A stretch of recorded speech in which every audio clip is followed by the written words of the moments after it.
Hey everybody, good morning, good day, good evening, wherever you are, whenever it is. But thank you for being here. Thank you for being a Patreon supporter. I I really do appreciate it. In this video, I want to give you a little behind the scenes look at my model right now, how I've been modeling it in previous quarters, and how I'm sort of setting it up to model in 2025 going outwards.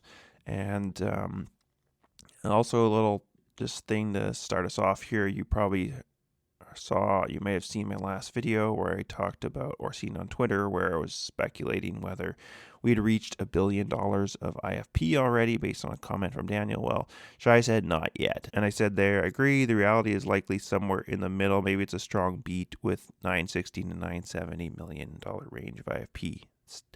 That's still a really solid beat. So anyways, in my model right now for Q4, I have it at $964 million of IFP and gross loss ratio 63%. It might be 65, 63. We'll see where that comes in, minus 26 million of adjusted EBITDA. But how this is working, and this is how I was doing it for previous quarters, was especially the marketing spend. I'll explain here. This section of the model right here. Previously, you have your annual dollar retention coming in. From that and from your premium per customer that's changing, you can calculate your churn from your number of customers. You can also then calculate, based on how many customers are coming in the door and how many are churning and how much you're spending, you can calculate your customer acquisition cost, or what is costing for each customer that's coming in the door. There's a little bit of uncertainty around churn. It's not 100% certain because we don't know a cohort of customers, how their premium per customer changes over a 12-month time. But regardless, I was told at the first investor day that my churn numbers were very close. So that you have the churn, you can calculate your customer acquisition cost, so what you're spending per customer to come in the door. And I've plotted, then I've taken what that amount is, so say $175 per customer, or $100, $109, and that's partly a function of how much you're spending on your overall growth spend. So last year they are only spending 55 million. Hold up there, and this year they're spending maybe more like 120 million. So because you're spending more, your growth spend, up to Q3, I have it plotted here under this marketing efficiency tab. You can see as you spend more money on growth spend, your cost per customer rises, which makes sense because if you spend $1, you would still get customers coming in the door, and so it's basically be almost no cost for those customers that are coming in the door, because they would just be naturally, organically finding the company and joining regardless. But anyways, I've used that, and I'm been plotting in then into the future quarters what that could be. This one I had adjusted slightly for Q4 by a 90% improvement, or 10% improvement, I should say, 90% multiple to bring this value down a little bit more efficiently.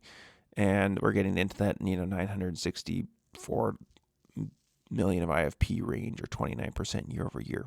And the reason I'm adding that 10% improvement is I'm assuming that, hey, CAR is going to roll out.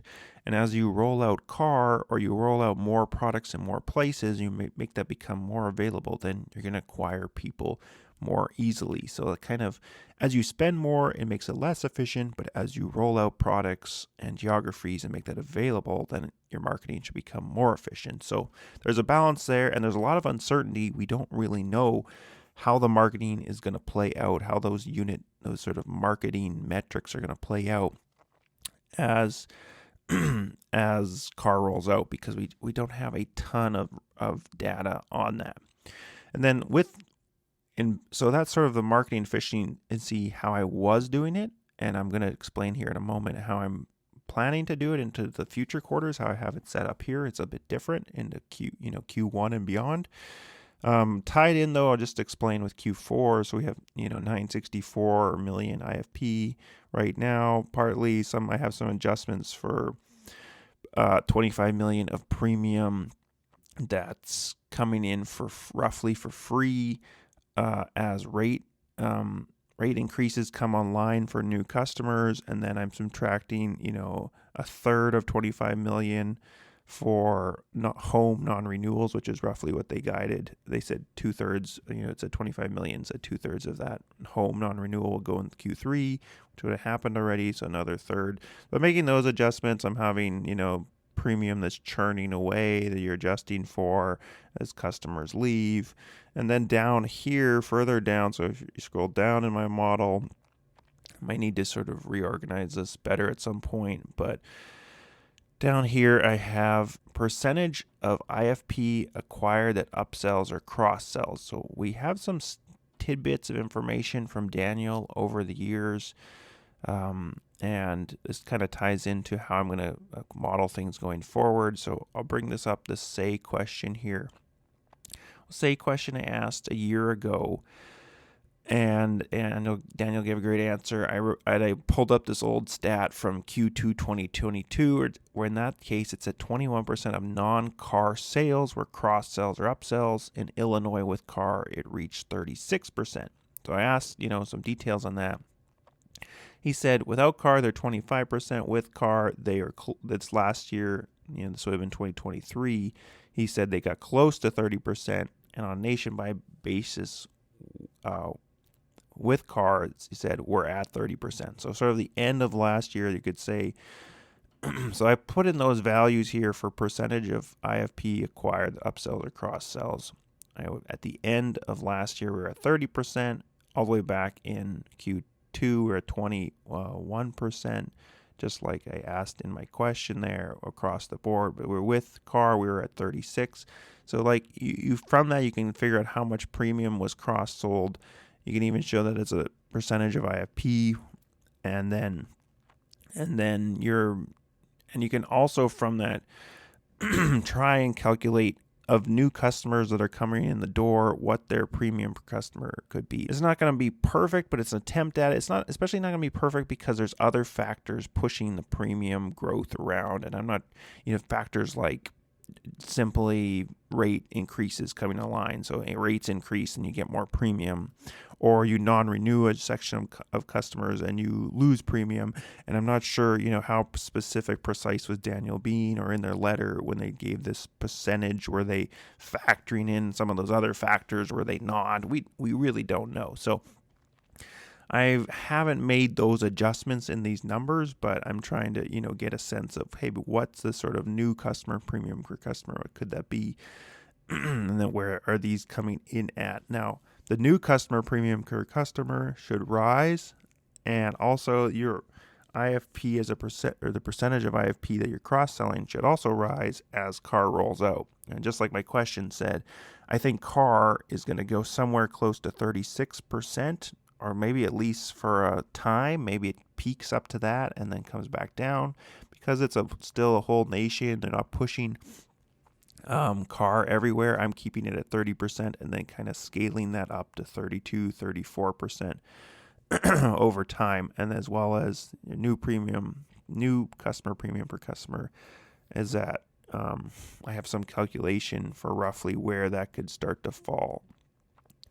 Based on the number of car customers. So that kind of brings us to pivots us to how I'm modeling this out into the future now, because they gave us this graph from Investor Day. So this graph showed us all of it, sort of a rough breakdown of how they think the overall product mix could look at 10 billion. And below that, now below where we're looking with these cross-selling numbers, another black line, that this next whole section, I have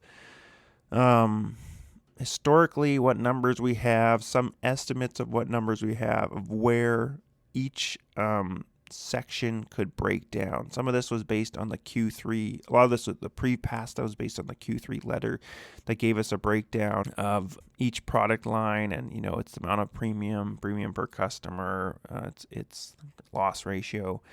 And then what I've done is I've plugged all that data in, and then I've taken this here. I got my digital ruler out, measured each bar to find it's roughly where that will be at 10 billion.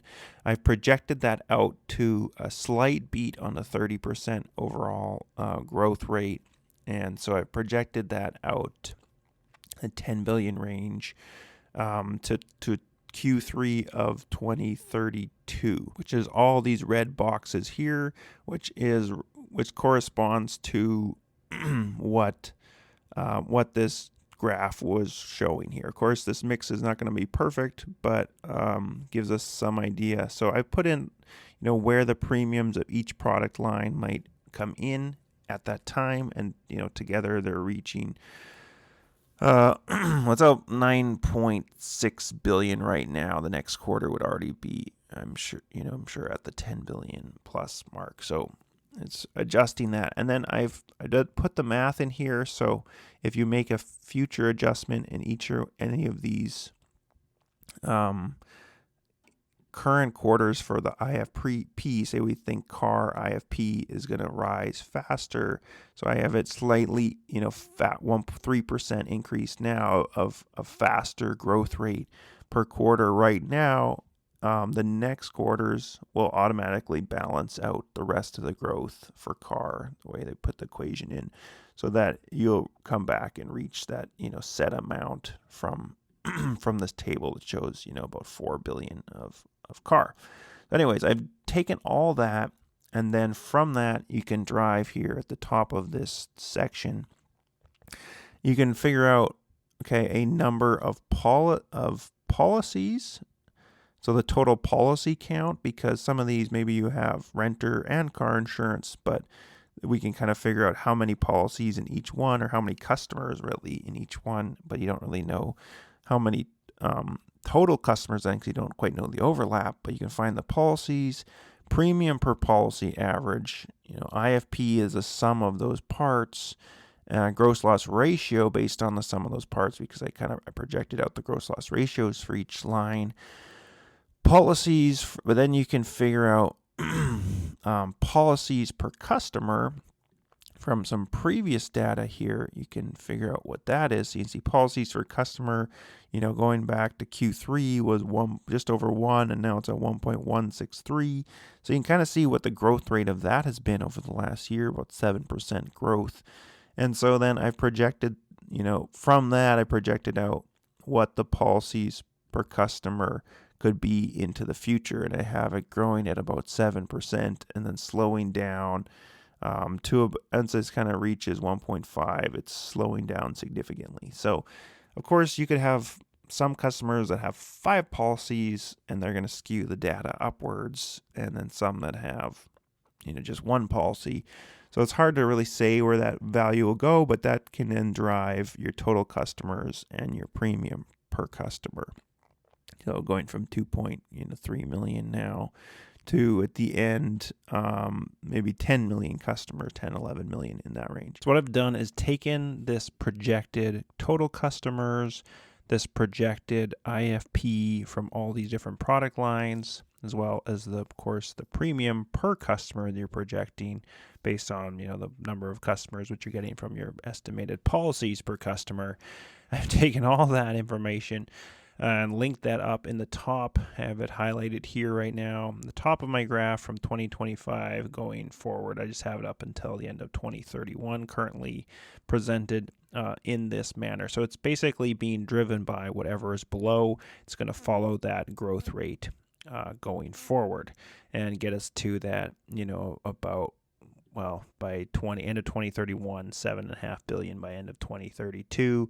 This isn't quite accurate here because I don't have those yellows linked the same way with that as these ones are, but we'll get closer to that kind of 10x from where the book of business is now to where it is then. And what I was estimating is generally there can Lemonade, well, not even generally, basically across the board have been conservative in their assumptions. So I'm basically planning by, hey, from Q3 now, we're around 950 million. So if we want to 10x from then into 8 years out into the future, let's say a 10x over an 8-year span would be like a 33% compound annual growth rate, something like that.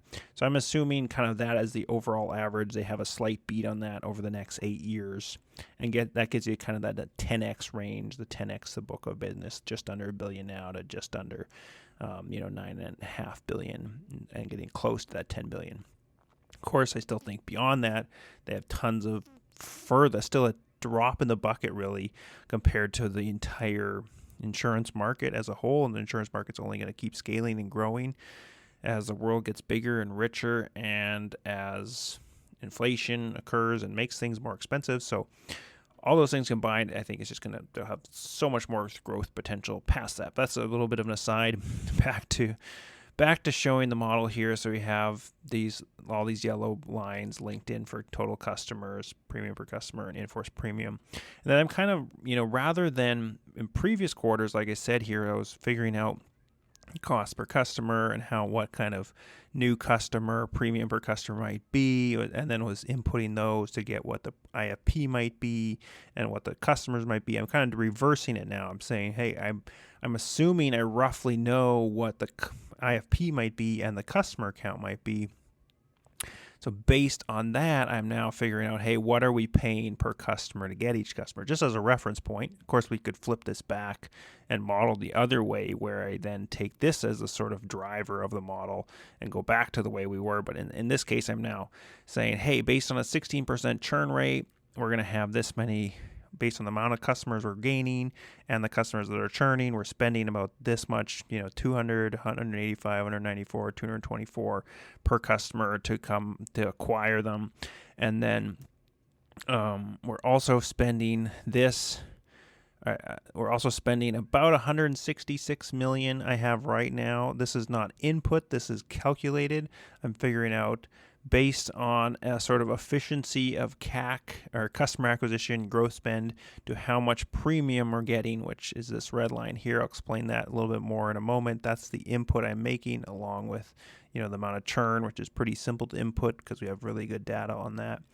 But this one here, amount of customer growth spend we're spending for premium we're getting, that's what I'm inputting, and then I'm calculating as well the sales and marketing growth spend. And I've just tweaked the numbers here based on the amount of premium we have next year, and based on what these values are, I've balanced them out so that the total growth spend's about 166 million, which we have from Investor Day. They said it'll be about 40% more than last year, which was 100, or this year, last year, sorry, now we're in 2025.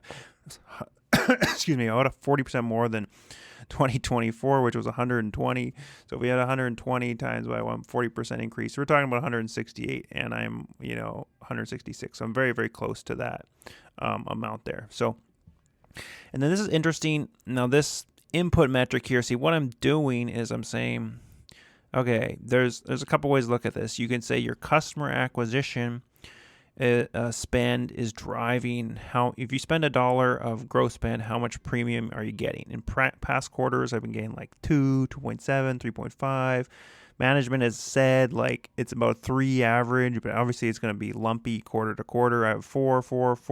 Maybe if we take the average of the last few years, it's at average of 3.14. Other quarters were even worse. So you can kind of see where that was. So we have those values here, in row 45, which kind of roughly aligns with what management has said.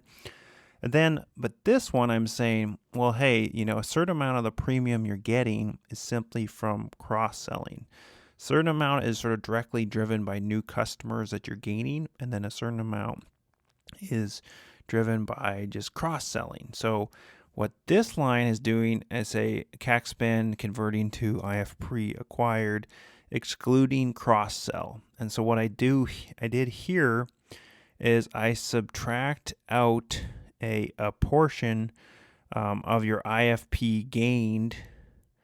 So if I scroll down here, I say down here I have IFP acquired, which is different than the net change in IFP because IFP acquired also includes the IFP, your in-force premium that's churned away. So what I've done there in this calculation is I've subtracted out the portion of IFP that we are assuming is upsold or cross-sold, again, based on that information from Daniel here. So we had that, going back to 21% in 2022. Some of these are just assumed. I'm guessing before that, it was even worse because they had less products available in less places. So they're going to be less cross-selling. So maybe 13%.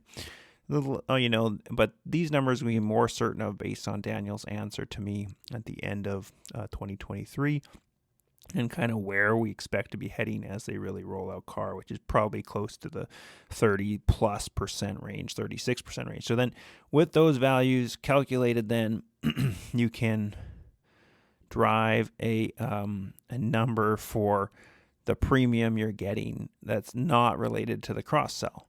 And so maybe, if we look over these quarters here, we have an average of 3.3, but if I look over these quarters here, it's 2.4, the same quarters with excluding the cross-sell. So 2.4 is more related to, what you're driving from the growth spend, something like that.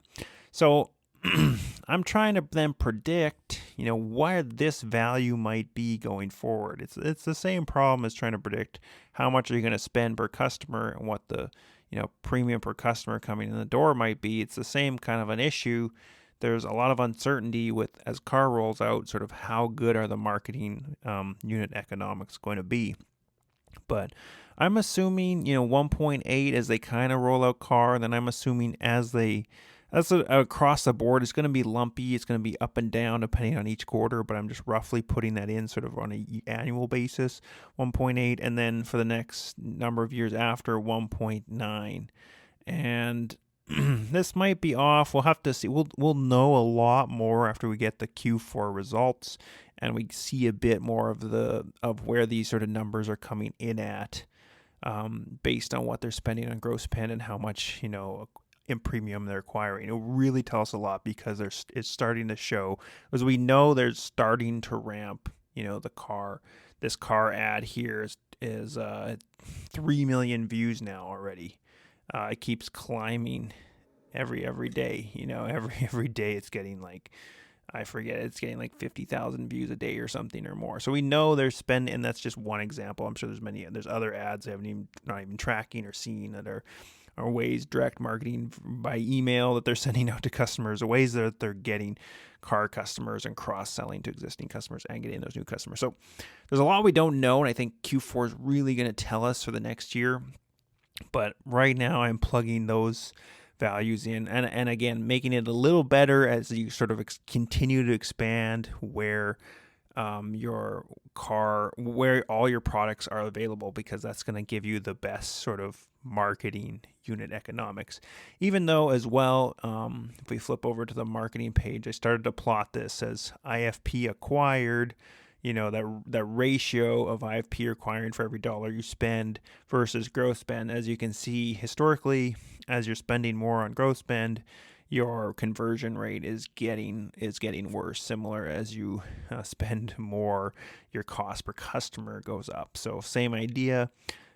You can see that sort of scatter plot there. So in theory, this it's going to get worse and worse as they ramp up their marketing spend more and more. But then also in theory, it's going to get better because you have more customers that you're trying to attract, and more sort of your orchard is bigger that you're harvesting the lowest hanging fruit from. So, and if that analogy makes any sense, but that's where I'm plugging in values here. 1.9. If you look out even 5 years. A few years time. Actually, you can see 2026 right at the start of the year with these values, with modest kind of operational expense growth kind of about 1% quarter over quarter, or 5% sort of ish per year. Like they kind of guided it, and in Lemonade Investor Day out a bit of a rough guidance about that. You can see 2026 we're hitting that adjusted EBITDA profitability right away. So it's it makes sense to me with the model, roughly where at least the next couple of years are at. And then from there, we'll see where things go. You scan out, let's say to the end of 2031. And if we pull up, 2031, we have adjusted EBITDA of like 477 million. Maybe they're worth like, 477 million, 30 times that. So it might be worth like $14.3 billion, arguably, if you gave them a 30x multiple on that. You could argue that multiple is way too low because they're going to be able to continue to grow profits through 30% year plus. Maybe it's 30, maybe it's 40%, per year. And then let's just say it's 30x, and then say they're worth like, $3 billion right now, and or you buy them at a $3 billion market cap. I don't know what the market cap is right now, $0.71 billion. So let's just say like it's like 2.71 billion. So you have like a 5.2, 5.3x, and that's over a 7-year span from the end of 2024, end of 2031. So let's just say over 7 years you're talking like a 26-27% annual average sort of compounded growth rate. So definitely not too shabby at all. Of course, if you think, hey, they're growing at 40%, they're gonna have the market by its tail. They're going to just be seen as this unstoppable insurance force that's overtaking the market. Maybe they're worth 40 x, and then you have that 32% growth, or maybe it's a 50x. That's probably too high, but then you're at 36% growth. So it scales up. If you have 20x multiple, you have like a 19% growth rate. So, and there's so much, I don't know, to me it's not really worth getting super detailed on where those valuations could come in, because there's so much uncertainty in what these values could be. If these values are even better than what we're thinking, or even down here, I have the cross sell I have P that's cross selling and goes from 32 to 34. Maybe it goes to 36% and it stays at 36% for a number of years as they crank out CAGR. Like that's gonna improve your marketing, how much you're spending on marketing. That's gonna improve then your bottom line. So there's still a lot of uncertainty of sort of where that final outcome could be, but based on kind of this data, that's roughly where you're getting that. Of course, you could discount that back to today and say, hey, yeah, this should be this should be worth whatever 90. This should be worth substantially more than we're currently at. Anyways, this was a long, detailed video. I hope you got some value out of this. I'm going to be doing more videos like this as sort of early previews, more behind the scenes, more details of things, how I'm thinking about things, things I'm reading or thinking about here on the Patreon. So thank you so much for being a supporter here. Appreciate it so much. Have a great day. Remember, it's in the bag.